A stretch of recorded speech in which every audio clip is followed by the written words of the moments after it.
नमस्कार, आप देख रहे हैं एनबी न्यूज और मैं हूं आपके साथ पवन पांडे। स्वागत है आपका राष्ट्र धर्म में। तो आज चर्चा की शुरुआत करते हैं। अफगानिस्तान में तालिबान की हुकूमत करीब करीब कायम हो चुकी है, लेकिन अफगानिस्तान में जो कुछ हो रहा है उसे लेकर बयानों की एक जंग अपने हिंदुस्तान में छिड़ी हुई है। आज हिंदुस्तान के मशहूर शायर और यूपी निवासी मुनव्वर राणा ने तालिबान को लेकर जो राग छिड़ा उसे लेकर सियासत गर्मा गई है। यूपी के रहने वाले मशहूर शायर मुनव्वर राणा ने अफगानिस्तान में होने वाली क्रूरता की तुलना हिंदुस्तान से कर दी। उन्होंने कहा कि जितनी क्रूरता अफगानिस्तान में है उससे ज्यादा क्रूरता तो हमारे यहां पहले से है। पहले रामराज था लेकिन अब कामराज है। उनके इस बयान के बाद से वो कई नेताओं और लोगों के निशाने पर आ गए हैं। जब से तालिबान का अफगानिस्तान में राज शुरू हुआ है, कई लोग इस पर अपनी प्रतिक्रिया दे रहे हैं। इनमें कुछ लोगों की प्रतिक्रिया काफी विवादित भी है। इससे पहले all India Muslim personal law board और यूपी के संभल से समाजवादी पार्टी के सांसद शफीकुर रहमान वर्ग भी तालिबान की तारीफ में कसीदे पढ़ चुके हैं। सांसद शफीकुर रहमान ने तालिबानी लड़ाकों की तुलना देश के स्वतंत्रता सेनानियों के साथ कर दी, जिसके बाद उनके खिलाफ तो केस भी दर्ज किया जा चुका है। यह कार्रवाई भाजपा नेता की तहरीर के आधार पर की गई, लेकिन फिर भी विवादित बयानों का सिलसिला रुकता हुआ नजर नहीं आ रहा। ऐसे में सवाल उठता है कि ऐसे बयानों के आखिर मायने क्या हैं? ऐसे बयानों के पीछे का आखिर मकसद क्या है? तो ऐसे ही कुछ धारदार सवालों के साथ करेंगे डिबेट और हमारे साथ जुड़ेंगे बीजेपी और राजनीतिक विश्लेषक।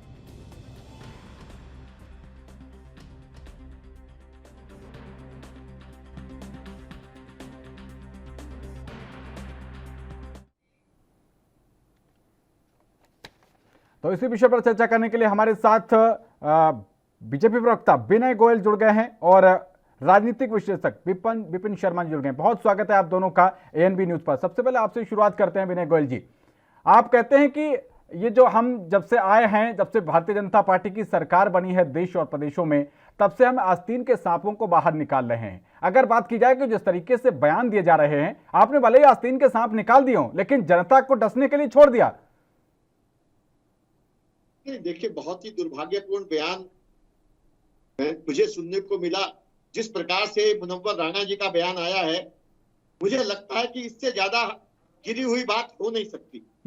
और मुझे लगता है कि जितना इस देश ने मुनव्वर राणा जी को सम्मान दिया और जितना उन्हें सिर आंखों पर बिठाया, उसके बदले जो भारत को दे रहे हैं, उन्हें अपने बारे में विचार करने की आवश्यकता है। और जिस प्रकार से वो देश के मानदंडों के खिलाफ बात करने लगे हैं और जिस प्रकार से वो तालिबानी जुल्म की तुलना भारत की घटनाओं से कर रहे हैं, मुझे लगता है कि इससे ज्यादा गिरी हुई बात हो नहीं सकती। सारा दुनिया देख रही है कि तालिबान में किस प्रकार से नृशंस हत्याएं हो रही हैं, लोगों को मौत के घाट उतारा जा रहा है। और यहां जहां हिंदुस्तान में एक एक व्यक्ति के मानवाधिकारों की रक्षा हो रही है, उन्हें जीने का अधिकार दिया जा रहा है और उनके मानवाधिकारों के प्रति हमारी चाहे प्रदेश की सरकारें हो चाहे देश की सरकारें हो, वो सजग हैं और उसका बदला इस तरह से दिया जा रहा है। अगर इन्हें इतना ही अच्छा लगता है तो मैं कहना चाहता हूं कि कुछ दिन तो गुजार के देखो आप अफगानिस्तान में। जरा जाइए, मुनव्वर राणा जी को जाना चाहिए, परिवार सहित जाना चाहिए और अपने इष्ट मित्रों को भी ले जाना चाहिए। जरा अनुभव करके आए तो तब पता चलेगा कि भारत उन्हें कितना सम्मान देता है और अफगानिस्तान में इन्हें क्या मिलता है। ठीक है, विपिन शर्मा जी आपके पास आते हैं। दरअसल ये जो बयान आ रहे हैं, और ये पहले मतलब कोई पहली बार नहीं है, इससे पहले भी कई बार इस तरीके के बयान सामने आ चुके हैं। इनके पीछे का दरअसल मकसद क्या है? दर्शकों को जरा समझाएं अपने पत्रकारीय नजरिए से कि ऐसे बयान देकर आखिर क्या हासिल करना चाहते हैं। पूर्ण है मुनव्वर राणा साहब का जो ये बयान आया है, ये अपने ही देश की आप छवि केवल देश में नहीं अंतर्राष्ट्रीय पटल पे आप सुबिल जब ऐसे बयान देते हैं तो होती है। क्या ये भी किसी को समझाने की आवश्यकता है? जिस देश ने आपको दिया, मान सम्मान दिया, यश शोहरत दी, उसके बाद नहीं देश की तुलना तालिबान से करते हैं। ये तालिबान तो चाहिए इनके साथ आप ये कहाँ है? तो यहाँ पर तो कुछ एक समझना पड़ेगा, आत्ममंथन करने की आवश्यकता है कि यहाँ पर आप देश के साथ खड़े हैं कि आप तालिबानियों के साथ खड़े हैं। कोई उनको नमन कर रहा है, कोई उनको सलाम कर रहा है। और यहाँ पर और सबसे पहले ये बात का संज्ञान लेना पड़ेगा कि ये तालिबानी जो है ये इंसानियत के दुश्मन है। और 21वीं सदी में हम रह रहे हैं, महिलाओं के प्रति इनकी क्या मानसिकता है ये जग जाहिर है। वो बोलते हैं कि 10 साल से ऊपर जो भी महिला होगी, बच्ची होगी, उसका इलाज पुरुष नहीं करेंगे। तो इसका मतलब है कि उनको किसके हवाले छोड़ दिया जाएगा अगर वो बीमार पड़ जाते हैं? पढ़ाई लिखाई पे आपने उनकी रोक लगा दी।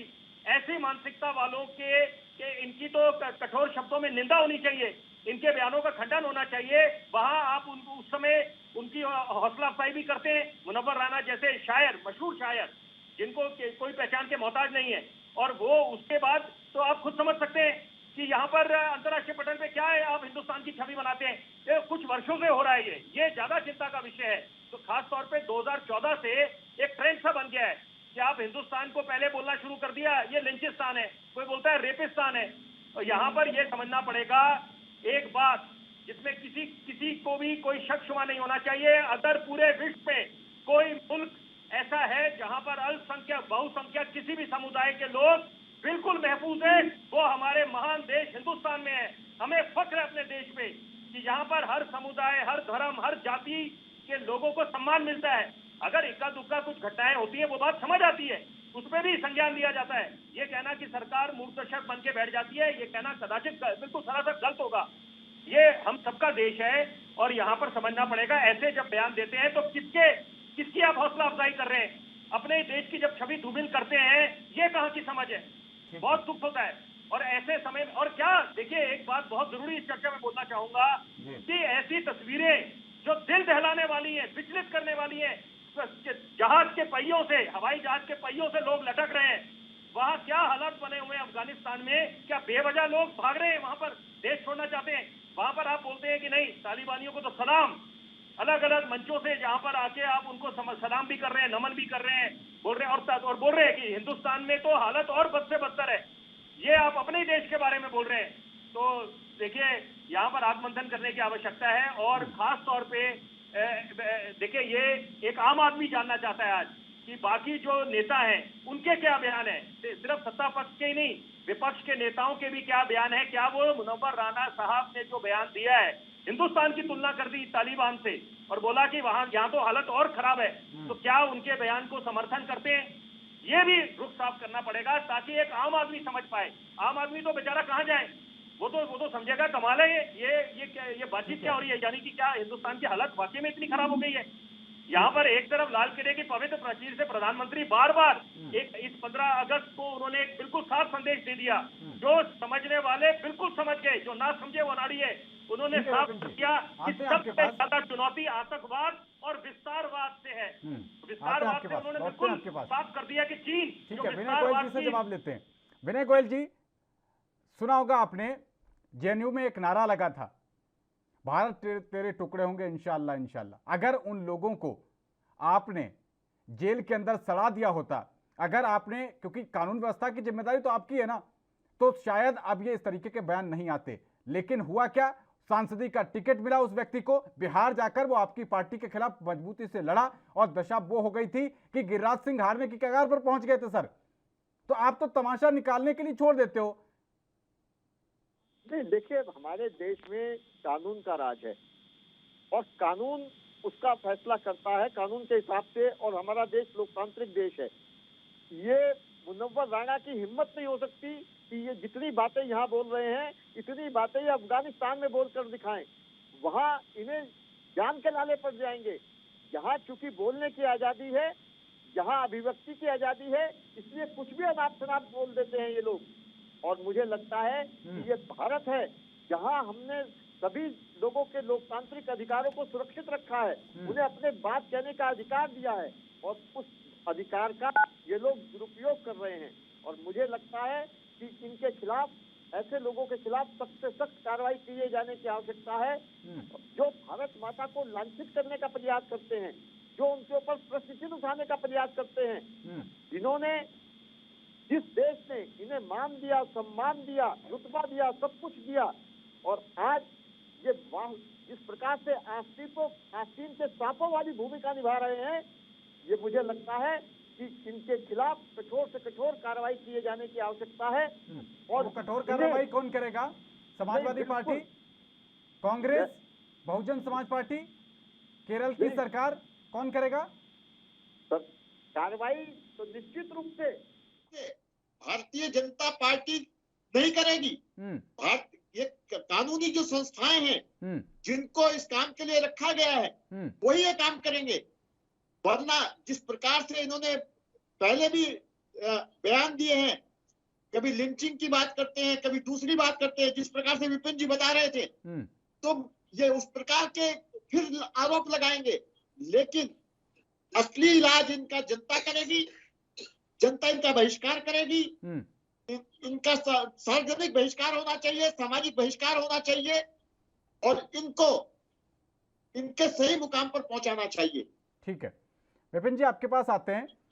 जिस तरीके से एक कन्हैया कुमार का आपने पूरा सीन देखा, उन्होंने 2-4 भारत विरोधी बयान दिए, उनको सांसदी का टिकट मिल गया, बढ़िया गाड़ी मिल गई, बड़ा सा फंड मिल गया इलेक्शन लड़ने के लिए, और वो बहुत मजबूती के साथ वहां पर उनके साथ बॉलीवुड से जाके लोगों ने कैंपेन किया। क्या आपको लगता है जिस तरीके से यूपी में चुनाव आ रहे हैं, कोई टिकट पाने का ये सस्ता एक आपको लोकप्रियता बढ़ाने का कोई आपको ये पब्लिसिटी स्टंट टाइप का लगता है, या इसके पीछे कोई बड़ी साजिश भी हो सकती है? ये कोई सस्ती लोकप्रियता पाने का कोई एक नया साधन भी बनाया गया है। तो जनता जनार्दन होती है। जनता जब अपना जनादेश देती है चुनावों में, बढ़ चढ़ के भूमिका निभा के वहां पर दूध का दूध और पानी का पानी कर देती है। अच्छे खासों के सुपड़े भी साफ हो जाते हैं, और ये जनता की ताकत, एक वोट की ताकत वो है कि सत्ता पे काबिज कराने की भी क्षमता रखती है। तो ये बात सबको समझ आनी चाहिए। 21वीं सदी है, जनता जनार्दन है, जनता सब कुछ जानती है, ये पब्लिक सब कुछ जानती है कि कौन दोहरे मापदंड रख रहा है, किसके कुछ कहे बोल के पीछे क्या मंशा है, और कौन सही मायने में देश के साथ खड़ा है। तो देखिए, इसमें तो हम लोगों को बोलने की आवश्यकता नहीं है, लेकिन ये बात समझ लेनी चाहिए कि आप देश को आगे ले जाने का काम कर रहे हैं कि देश को पीछे ले जाने का काम कर रहे हैं। और जब देश आपका है, आप बोलते हैं कि देश हमारा है, हमें अपने देश में नाज है, तो ये कैसे बोल है कि यहाँ पर तो हालत इतनी बद से बदतर हो गई है कि तालिबानियों के साथ आपने उसकी तुलना कर दी। उसके पहले आप मंचों आप देख रहे हैं कि कैसे कैसे अलग अलग नेता आके ऑल इंडिया पर्सनल लॉ के मुस्लिम बोर्ड के वो आके अपना बयान दे रहे हैं। तो ये बातें अंतर्राष्ट्रीय पटल पे भी हिंदुस्तान की छवि को धूमिल करते हैं। और खास तौर पे मैं वर्णन करना चाहूंगा, उल्लेख करना चाहूंगा अंतर्राष्ट्रीय मीडिया का, जो गिद्ध की नजर लगा के बैठता है कि हिंदुस्तान में कोई मौका मिले उनको कि हिंदुस्तान को घेरे, उनकी छवि को धूमिल करे, जो हम होने नहीं देंगे। उनके नापाक जो मंसूबे हैं उनको कामयाब नहीं होने देंगे। बोलो तो ये बोलते हैं, देखिए हिंदुस्तान लिंचिस्तान बन गया है, अपने गिरेबान में देखते नहीं है कि वहां उनके खुद के देशों में, मुल्कों में क्या हो रहा है यहाँ पर आप। और ये एक एजेंडा चल रहा है, इसके पीछे एक और दृष्टिकोण है, थोड़ा सा लार्जर परिप्रेक्ष्य में देखें। अगर चीन भी है, विपिन जी, चीन की साजिश है, और चीन सही मायने में हिंदुस्तान का दुश्मन नंबर 1 है, जो हर एक मंच पे हर वक्त कुछ ना कुछ नया षड्यंत्र साजिश रचाता रहता है। और हम लोगों को वक्त आ गया है अपनी रणनीति में बदलाव लाने का, अपनी कूटनीति में बदलाव लाने का, और इन चीनियों को जो हिंदुस्तान के दुश्मन है वो उनको मुंह तोड़ जवाब देने का। ठीक है विपिन जी, एक चीज और है, एक थोड़ा आपसे एक लार्जर परिप्रेक्ष्य में पूछना चाहूंगा। इससे पहले आपने बयान सुने होंगे, फिल्म जगत से बहुत सारे बयान आए, आमिर खान की पत्नी का बयान आया था, आमिर खान ने भी उस बयान के साथ वो खड़े रहते कि उनको भारत में डर लगता है। लेकिन उसके बावजूद भी उनकी जिस तरीके से फिल्में आई और वो हिट हुई, क्या आपको लगता है कि जनता को इन सब बयानों से कोई सरोकार नहीं है? क्या हमारे भारत देश में अब नेशनल सिक्योरिटी कोई एक विषय नहीं रहा? चाहे आपके फिल्म जगत का अभिनेता हो, अदाकार, कलाकार और नेता, अभिनेता, राजनेता, जनता से बड़े नहीं है ये। जनता ही इनको चुनती है, जनता ही इनको बनाती है। अगर सर माथे लेती है, सर आंखों पे बिठाती है, तो ये जनता के बलबूते होता है। ये बात सबको समझ आनी चाहिए कि एक आम आदमी की क्या ताकत है, और खास तौर में 21वीं सदी में हम लोग रह रहे हैं, उसके क्या मायने हैं। तो ये कहना कि जनता ने जनता को समझ नहीं आता कि ऐसे बयानों के क्या मायने हैं, तो ये कहना थोड़ा मुझे लगता है गलत होगा, जल्दबाजी होगा। यहाँ पर सही लोगों को पता है कि जब ये बयान किरण राव ने दिए थे, जो उनकी पूर्व पत्नी है आमिर खान की, उसके बाद क्या विवाद खड़ा हो गया था और कैसे चौतरफा उनको घेरा गया था, तीखे प्रहार हुए थे। यहाँ पर कहना कि अपने देश के बारे में बोल रहे हैं, यहाँ पर डर लगने लग गया है। कमाल की बात है, तो उनको बताना चाहिए था कि ऐसा कौन सा मुल्क उनको लगता है जहां पर वो सुरक्षित महसूस करेंगी। तो वो देखिए, ये बेतुकी बातें, इसका कोई इन बातों को एक आम आदमी कोई तवज्जो देता नहीं है। जो भी जिस तहत भी उन्होंने बोला होगा, वो तो उसमें तो समय बीत चुका है उस बात को, लेकिन यहाँ पर अब कम से कम सही मायने में जो रहनुमा बनते हैं या जो सही मायने में अपने आप को देश प्रेमी कहते हैं, उनको वक्त आ गया है कि वो एक स्वर में स्वर मिलाएं। यहाँ पर ये मुद्दा नहीं है कि सत्ता का या विपक्ष का, यहाँ पर कुछ मामले जो राष्ट्र हित के होते हैं, जहां पर राष्ट्र की छवि का मुद्दा होता है, वहां पर ये अपेक्षा करी जाती है, एक आम आदमी ये अपेक्षा करता है कि हमारे सारे नेता जिनको हम रोल मॉडल मानते हैं, जिन पे हम भरोसा जताते हैं, वो एक स्वर में स्वर मिलाएं, कदम से कदम मिलाएं, एक मंच पे खड़े दिखाई दें। और ब्रेक के बाद जब वापस आएंगे तो विनय गोयल जी से जवाब लेंगे। बने रहिए एनबी न्यूज के साथ।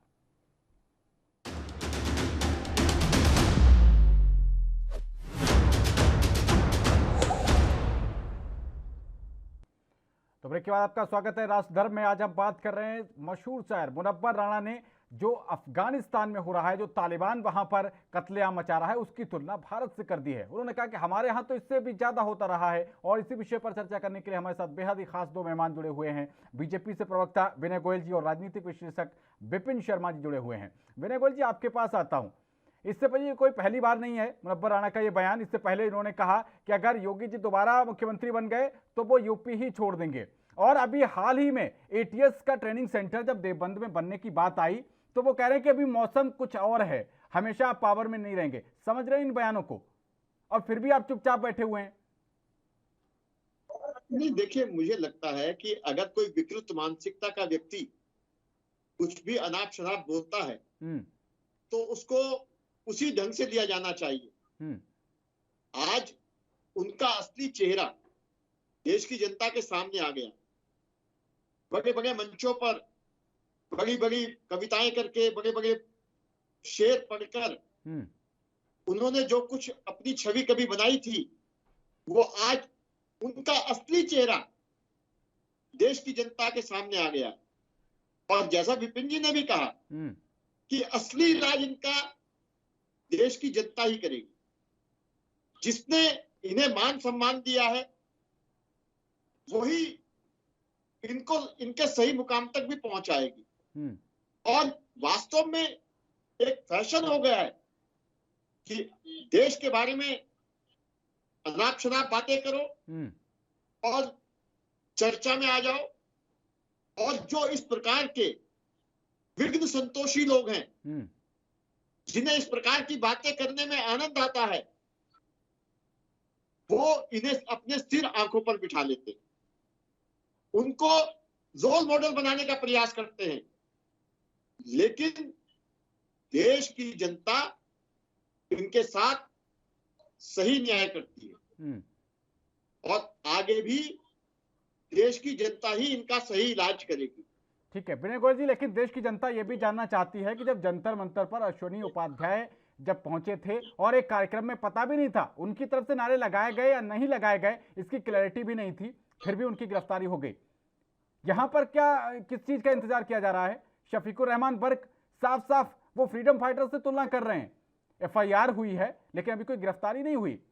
शोरा भास्कर, एक नहीं मैं आपको दर्जनों नाम गिरा सकता हूं जो विश्वबमन कर रहे हैं, जो सामाजिक ताना बाना है, जो एक हार्मनी है, वो सब बिगाड़ रहे हैं। लेकिन आप सिर्फ जनता वही आते हैं कि चुनाव, बस चुनाव में, चुनाव के अलावा नहीं। मैंने आपसे ये कहा पवन जी कि देश का कानून है, देश का कानून, देश की शासन व्यवस्था, प्रदेश की शासन व्यवस्था अपना काम कर रही है और अपना काम करेगी और इनको इनके किए की सजा जरूर मिलेगी।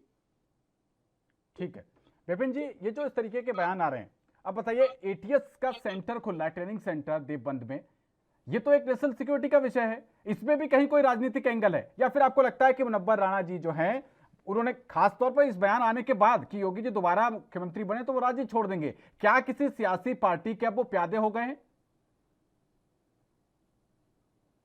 सकते हैं जब आप जिसके लिए जाने जाते हैं, आप शायरी करें, आप कविताएं पढ़ें, आप लोगों के आपने दिलों में एक जगह बना रखी थी, उसके बाद आप पटरी से किसी और पटरी को पकड़ लेते हैं और आपकी मानसिकता कहीं और चली जाती है, तो उसके क्या मायने निकाले जाएंगे? इसके पीछे तो यही समझा जाएगा कि आपका मकसद कुछ और है और अपने देश के बारे में आप अपने देश की तुलना तालिबानियों के साथ करते हैं। पहले तो आपको अपना रुख साफ करना चाहिए मुनव्वर राना साहब को कि आप किस तरफ खड़े हैं, कि आप पहले तो अपने देश को सलाम करिए, आप देश को बताइए कि देश में अच्छे अच्छे क्या काम हुए अभी तक।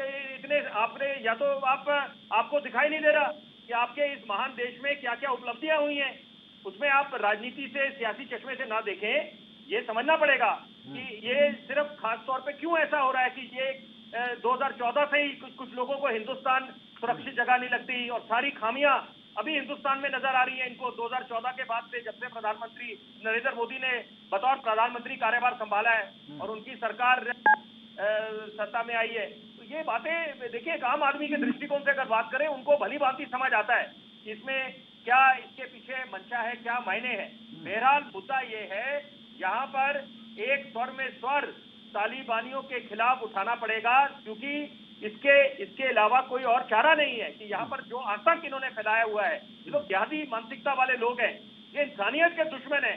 ये आप किस दृष्टिकोण से इनको इंसान कह सकते हैं आप तालिबानियों को? ये लोग किसी के भी सगे नहीं हो सकते। वहां पर कोई ना कोई तो कारण रहा होगा कि वहां के राष्ट्रपति अशरफ गनी रातों रात देश छोड़ के चले गए। वो अलग बात है कि वो गद्दार निकले कि जब आपके सूबे का मुखिया ऐसे रातों रात गायब हो जाए, उसके बाद यहाँ भी इल्जाम लगाए गए हैं, आरोप लगाए गए हैं कि पैसे लेके वो कितना माल लेके यहाँ से अफगानिस्तान से चले गए, जबकि उसकी खुद की जनता यहाँ पर इस समय किस हालात में बैठी हुई है। और सबसे बड़ी बात देखिए, अंतर्राष्ट्रीय मीडिया ने क्यों मौन धारण करा हुआ है, चुप्पी साधी हुई है इस समय, वो आवाज नहीं उठा रहे। तो उसके पीछे भी आप समझ सकते हैं क्या एजेंडा चल रहा है। अंतर्राष्ट्रीय मीडिया को नहीं क्या दिख रहा कि अफगानियों का क्या हाल हो रखा है इस समय, और तालिबानियों ने क्या इस समय सूरत हाल बना रखे हैं अफगानिस्तान में। यहाँ पर अब एक अपेक्षा करी जाती है कि यहाँ पर जाति धर्म से ऊपर उठकर मानवता को तवज्जो देते हुए, विकास को तवज्जो देते हुए, इतने वर्षों से हिंदुस्तान ने अफगानिस्तान में कितना विकास के कार्य करे, कितना इंफ्रास्ट्रक्चर डेवलपमेंट में हिंदुस्तान की जो भूमिका रही है, क्या ये किसी से छुपी है यहाँ पर? और ये यहाँ पर एक चीज मैं और जानना चाह रहा हूँ आपसे कि जिस तरीके से जब इजराइल और हमास के बीच, हमास जो कि पता चल चुका है कि आतंकवादी संगठन है, जो विवाद चल रहा था, सेव गाजा वालों की भरमार लगी हुई थी, रट रहे थे, छाती पीट पीट कर बोल रहे थे। आज जब ये विवाद आया है, तालिबान जिस तरीके से वहां पर कत्लेआम मचा रहा है, किसी को अभी तक तालिबान की भर्त्सना करते हुए, उसकी निंदा करते हुए क्यों नहीं देखा जा रहा? और खासकर भारत में, यहाँ पर तो केरल से ISIS में लोग शामिल होने के लिए गए हैं।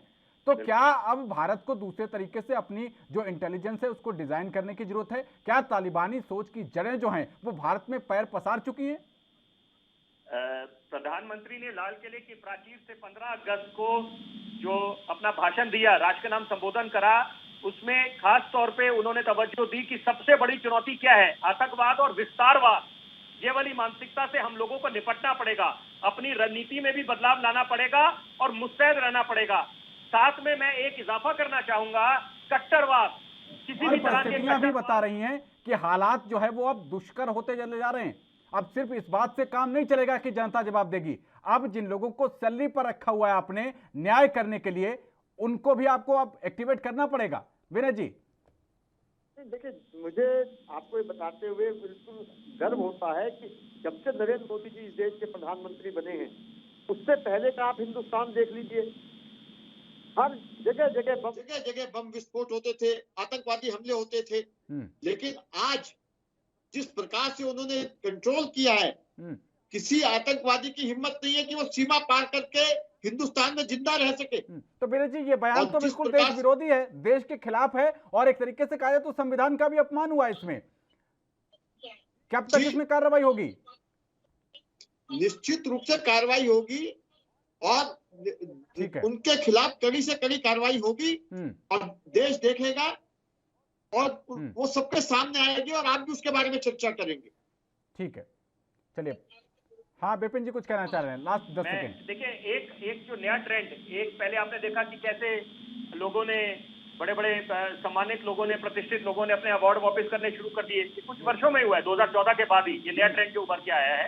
हम लोग तो सबका सम्मान करते हैं, हम लोग एक आम आदमी के दृष्टिकोण से जब बात करते हैं या चीज का मुआयना करते हैं तो वो बिल्कुल अनुमान ये लगाया जाता है कि ये क्या ट्रेंड बन गया है। लेकिन यहाँ पर वक्त आ गया है कि यहाँ पर दोहरे मापदंड जो है, दोहरे मापदंड देश के लिए सबसे ज्यादा खतरनाक है।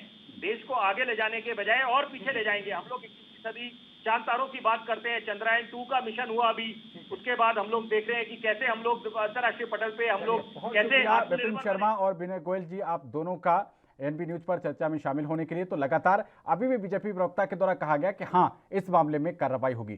शफीकुर रहमान वर्ग के ऊपर एफआईआर दर्ज हो चुकी है। अब देखना यह है कि क्या मुनव्वर राणा के ऊपर भी कोई कानूनी कार्रवाई अमल में लाई जाएगी, क्योंकि जिस तरीके के बयान आ रहे हैं वो सामाजिक जो सद्भाव है उसको बिगाड़ने वाले हैं। इस पर रहेगी एनबी की नजर। फिलहाल इस पेशकश में इतना ही। देश और दुनिया की तमाम अहम खबरों के लिए बने रहिए एनबी न्यूज के साथ। नमस्कार।